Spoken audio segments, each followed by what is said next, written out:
Navarro. Gracias, presidenta. Entiendo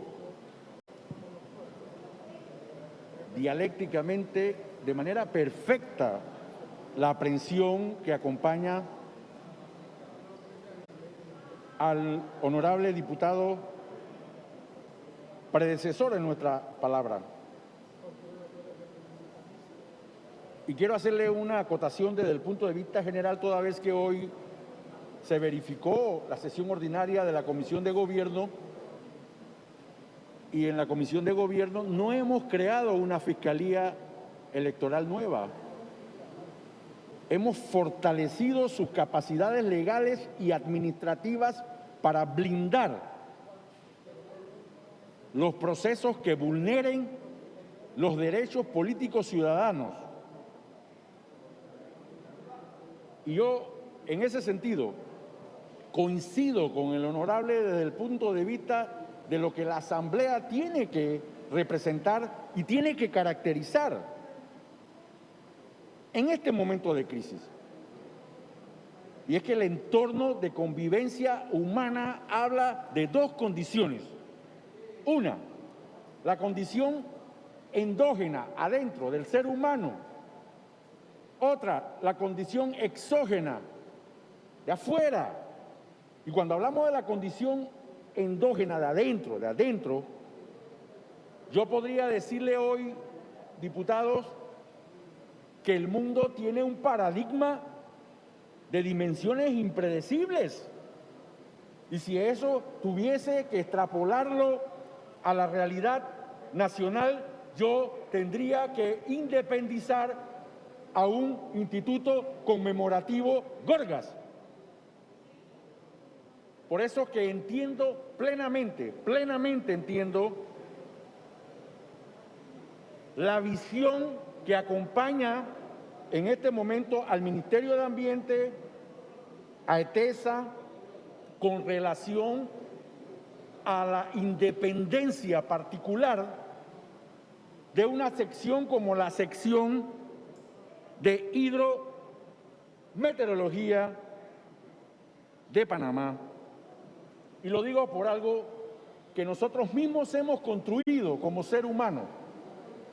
Hemos construido las condiciones y los factores para que se desencadenen crisis sanitarias como la que hoy vivimos desde el punto de vista de la naturaleza.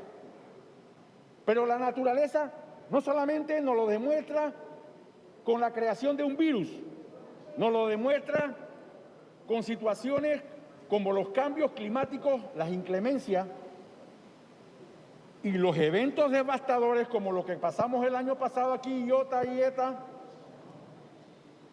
que manifiestan que no hay más descontrol que el desarrollo insostenible del propio ser humano, condicionando su ambiente, ese ambiente exógeno.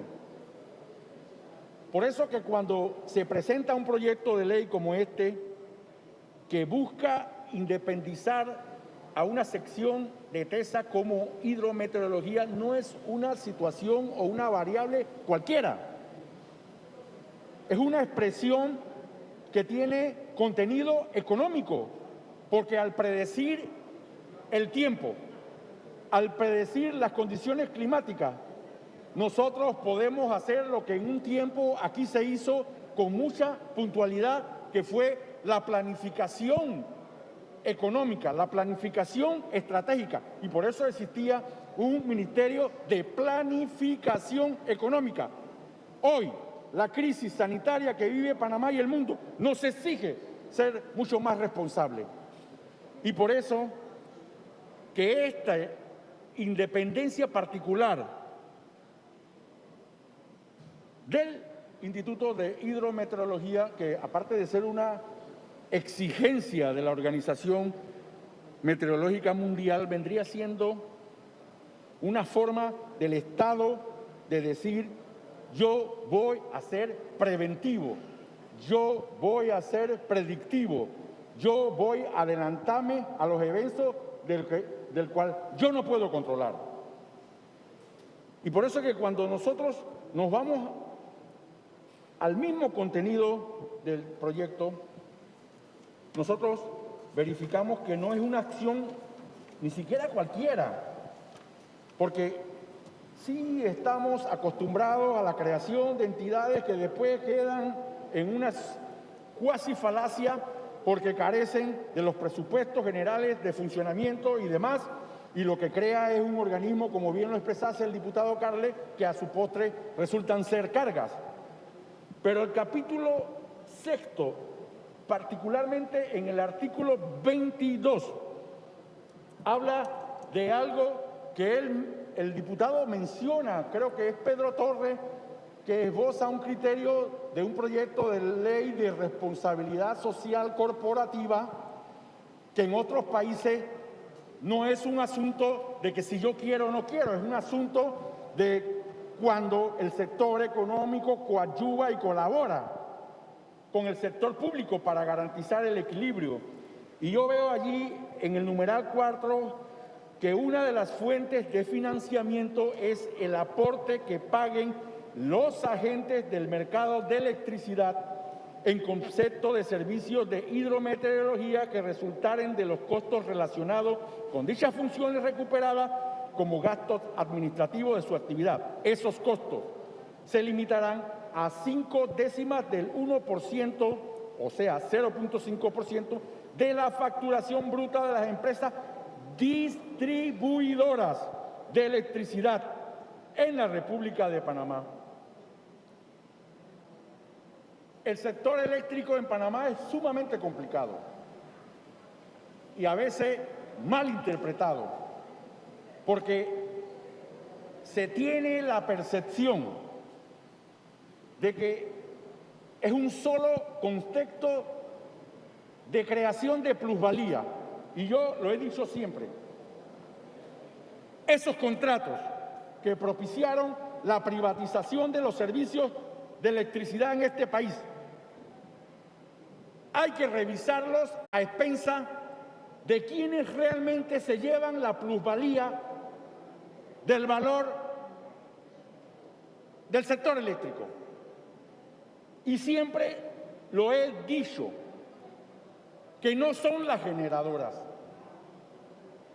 porque las generadoras, al hacer el estudio, cuando hablamos de hidroeléctricas y hablamos de generadores que son fuente de producción eléctrica absolutamente limpia y renovable, no son los que se llevan la plusvalía del sector en el campo eléctrico en Panamá. Quienes se llevan esa plusvalía y se lo llevan aquí y se lo han llevado en República Dominicana y se lo han llevado en otras latitudes son los distribuidores. Los distribuidores son los culpables en la mayoría de las veces de que las poblaciones no tengan las condiciones de abastecimiento de energía porque no cuidan de la relación de mantenimiento de sus redes particulares. Y porque un servicio aquí, a través de un contrato ley que se propició en alguna época de la realidad política de Panamá, precisó enormes ventajas para ese sector de distribución. Y ahí sale uno que se rompe la vestidura y a veces incluso nos cuestiona a nosotros mismos, a decirnos a nosotros quién es Dios cuando Él produjo, no el primer pecado, pero probablemente el segundo pecado. Sabemos el nombre, no lo vamos a decir.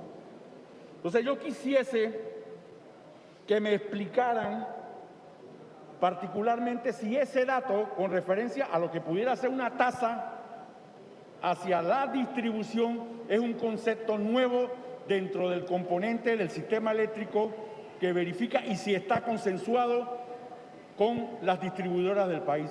Señora Presidenta, para que uno de los dignos representantes del sector nos explique esa realidad, porque es importante que conozcamos que esto no va a salir de un presupuesto per se de TESA o no va a salir de un presupuesto que vamos a imaginar una varita mágica en tiempo de déficit económico, sino que se está tasando a uno de esos sectores, ante todo el distribuidor, que ha logrado de grandes ventajas a través del tiempo de los años finales 90 con la incorporación a la realidad eléctrica del país. Para responder tiene la palabra Su Excelencia Ministro Milciades Concepción. Gracias, Presidenta.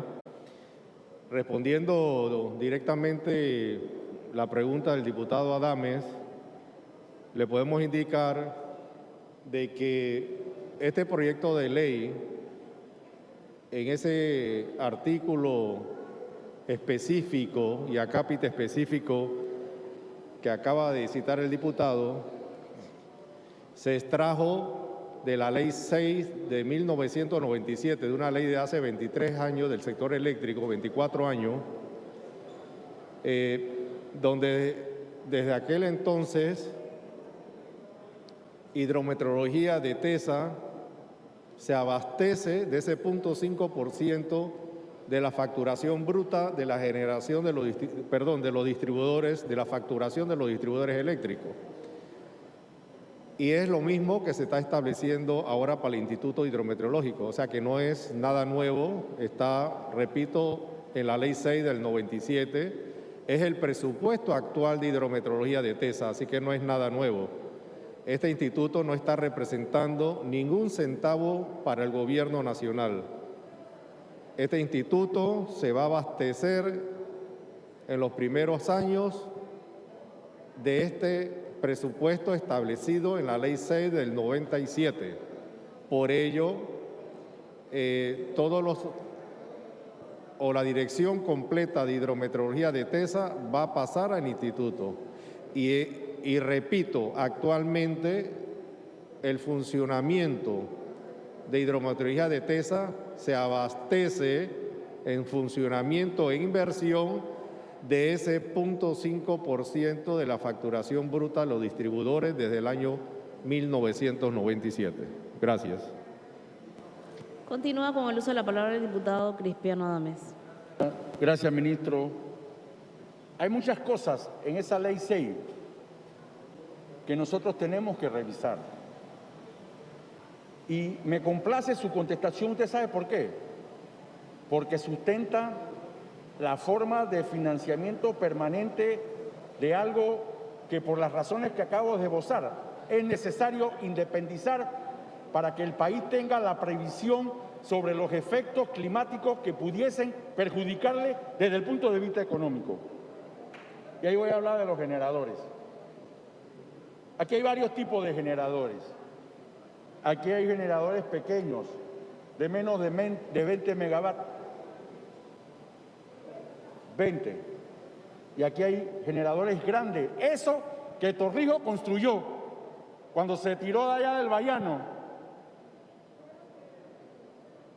Que Torrijos construyó como fortuna. Que Torrijos construyó y que se pagaron.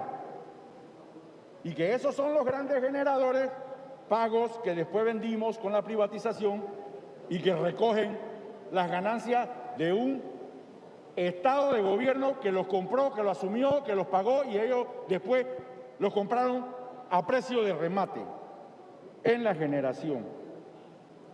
Ministro, yo voy a aprovechar, porque en la Comisión de Presupuesto el viceministro de Economía expresaba la semana pasada un cargo por póliza de lluvia.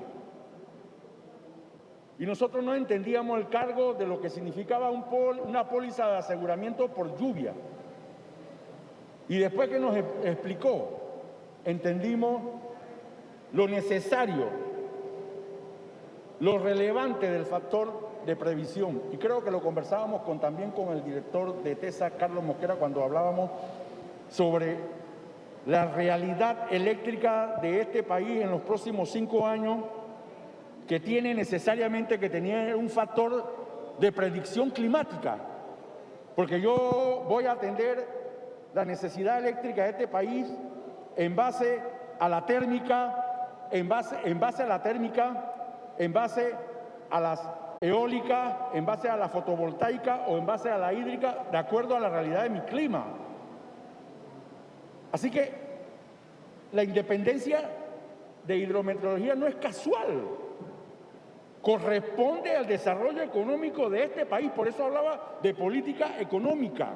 cuando hay un Ministerio de Política Económica. Eso no existe en este momento. Y por eso yo le llamo la atención, ministro, porque le voy a hablar de un caso particular que sin duda afecta mucho más que las hidroeléctricas y que está en esta ciudad y que contamina de manera indiscriminada las fuentes subterráneas de agua y el canal de Panamá, y sabrá Dios si la potabilizadora de Chilibre, el relleno de Cerro Patacón.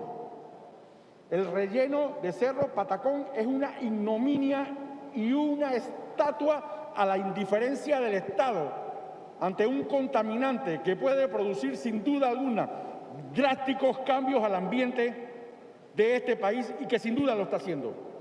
Yo se lo llamo como ministro porque yo sé que usted es un ambientalista y que usted aquí, siendo diputado, desarrolló excertas legislativas que iban en búsqueda de la protección ambiental. Incluso en este gobierno, conjuntamente con el ministerio, se provocó una norma en defensa de la protección y en persecución de quienes utilizan la depredación ambiental para lavado de dinero, financiamiento del narcotráfico y otras cosas más.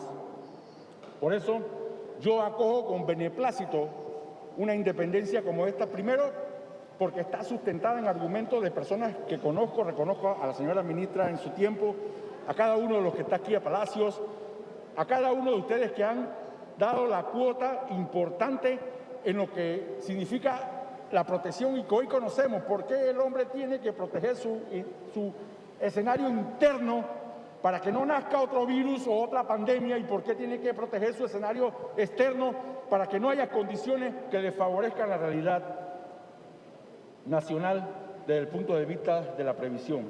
Solicito respetuosamente que se lea una propuesta que hemos señalado para los efectos de este proyecto de ley con el reconocimiento a una persona que tuvo mucha prestancia y que usted conoció, señor ministro, y que conocimos mucho, y que fue el ingeniero Ovigildo Herrera Marcucci, que en paz descanse, y que nos gustaría, y no a título de simplemente una placa de veladora con un nombre, sino una persona que consagró su vida en la protección ambiental y en los desarrollos de actividades inherentes a la hidrometeorología. Para que se lea y recalcar que hoy con esto no estamos creando un organismo per se, cualquiera, por allí, pásale. No, estamos creando algo en materia de previsión que tiene profundas connotaciones económicas para la vida nacional. Señor Gracias. secretario, dele lectura a la propuesta que repuso en mesa. Los honorables diputados Cristiano Adames, Daniel Ramos, Mariano López, Yanivel Ábrego, Zenobia Vargas, Juan Esquivel, Fernando Arce, Petita Ayarza, Kaira Harding y otros proponen que se modifique el artículo 1 del proyecto de ley 491 así. Artículo 1. Se crea el Instituto de Meteorología e Hidrología de Panamá, ingeniero Ovigildo Herrera Marcucci, en adelante IMHPA, como una entidad autónoma del Estado. El instituto contará con personería jurídica, patrimonio propio y autonomía en su régimen de funcionamiento interno, así como con la capacidad de adquirir derechos y contraer obligaciones, administrar sus bienes y gestionar sus recursos, los cuales deberá invertir únicamente en el cumplimiento de los fines establecidos en esta ley. El INPA, en el ámbito de sus funciones, será representada ante el órgano ejecutivo por el Ministerio de Ambiente. Los honorables diputados Cristiano Adames, Abel Becker, Daniel Ramos, Juan Esquivel y otros proponen que se adicione un artículo nuevo transitorio al proyecto de ley 491 así. Artículo nuevo transitorio. Para efectos de la conformación del texto será sometido a discusión en tercer debate del presente proyecto de ley. Se autoriza al Departamento de Revisión y Corrección de Estilo de la Asamblea Nacional a realizar los ajustes en los artículos que fuesen necesarios para reemplazar la frase Instituto de Meteorología e Hidrología de Panamá, frase Instituto de Meteorología e Hidrología de Panamá, ingeniero Ovigildo Herrera Marcucci. Fin de la lectura de las dos propuestas, Presidenta.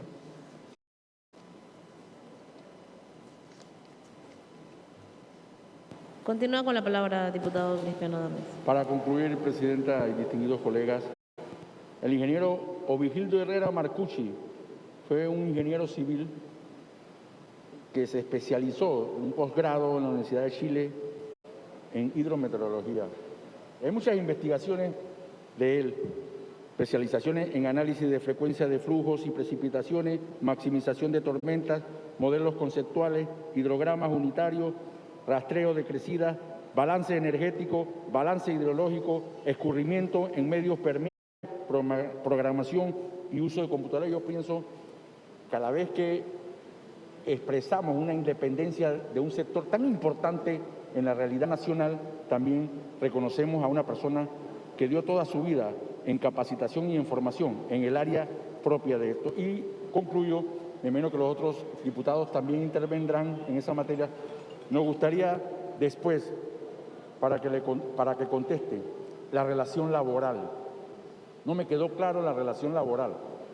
Yo no sé si los trabajadores de hidrometeorología, que son 45 según lo que entendí, están bajo el amparo de un sindicato con convención colectiva. Cuando son sujetos del Código de Trabajo, me parece que son como lo que sucede en salud con los comités de salud. Pero yo quisiera saber si ellos han logrado una convención colectiva que significa la liquidación de los mismos y la recontratación bajo los parámetros que usted expresó, pero que no precisó, de aumento salarial. Porque yo he visto alegría aquí, y lo vimos en la anterior administración, cuando hubo problemas particulares con el que estaba allí en ETESA, que era, creo que era Ferrari, me parece que era, y hubo casi una conflagración con términos de guerras con relación al arriendo o a la adquisición de un bien inmueble y demás. Y yo vi a una alegría totalmente y permanentemente en posición de beligerancia. Yo no sé si ese trato es un trato producto de una conversación y una negociación con ellos. Me gustaría, señor ministro, para concluir, que nos explicara si eso es así, porque ellos son unos trabajadores particularmente aguerridos y beligerantes. Y por último, recordarle la ignominia que existe en plena capital del país y que se llama Cerro Patacón, administrado por extranjeros de la manera más inescrupulosa posible y todavía dando protecciones y amparos, yo no sé de quién. No sé, señor ministro, si me podría contestar lo relacionado con la situación laboral, y con eso concluyo, señora presidenta y distinguidos colegas. Para responder tiene la palabra su excelencia ministro Milciades Concepción.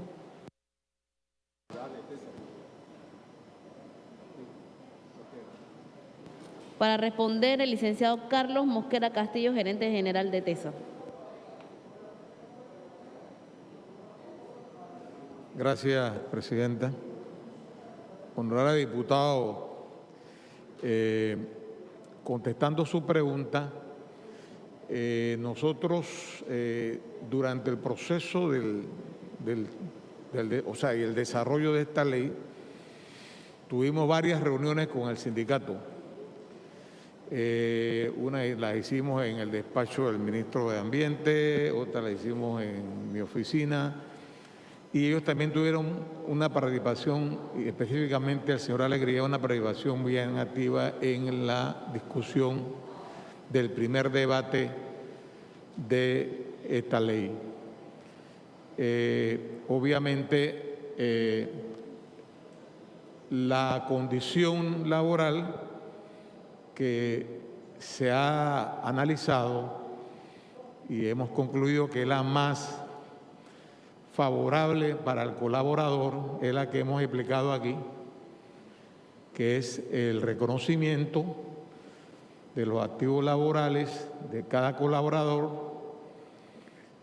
contemplados en la convención colectiva de 2020. Esta convención colectiva la negociamos nosotros con el sindicato, esta administración actual, y previamente había tenido algunas dificultades en su acuerdo. Es importante aclarar también que esta convención colectiva viene de la clasificación y la forma en que se trataba al trabajador desde el tiempo del IRRE, viene la ley 8, mucho más allá, y luego pues se mantuvo con la ley 6 después de que se privatizara el IRRE. Y es una convención que da ese beneficio a todos los empleados de la empresa. Lo que hemos hecho es siempre pensando en el colaborador, que está muy entusiasmado, los colaboradores de esa dirección están claros que es una oportunidad para hacer una proyección y un despegue, inclusive profesional, con respecto a su desarrollo en el área específica. Entonces, por eso pues se está considerando, se le va a hacer su mutuo acuerdo con todo lo que establece la ley y todo lo que establece la convención colectiva. Y luego se va a considerar los salarios de su nueva contratación, todos estos beneficios que ellos tienen contemplados en la convención colectiva.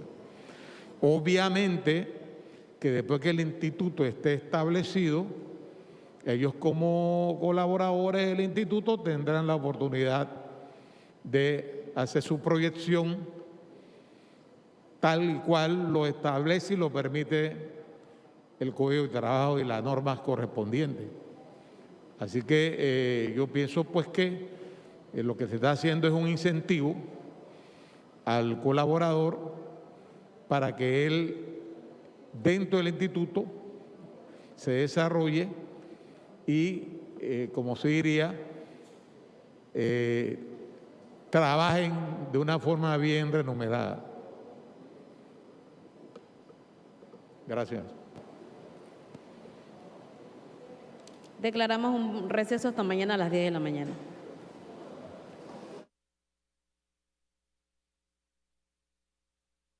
Decretar un receso en medio de la discusión del proyecto de ley que crea el Instituto de Meteorología e Hidrología de Panamá y se editan otras posiciones. Discusión en presencia de miembros del Ministerio de Ambiente. Se encuentra el ministro Milciades Concepción participando.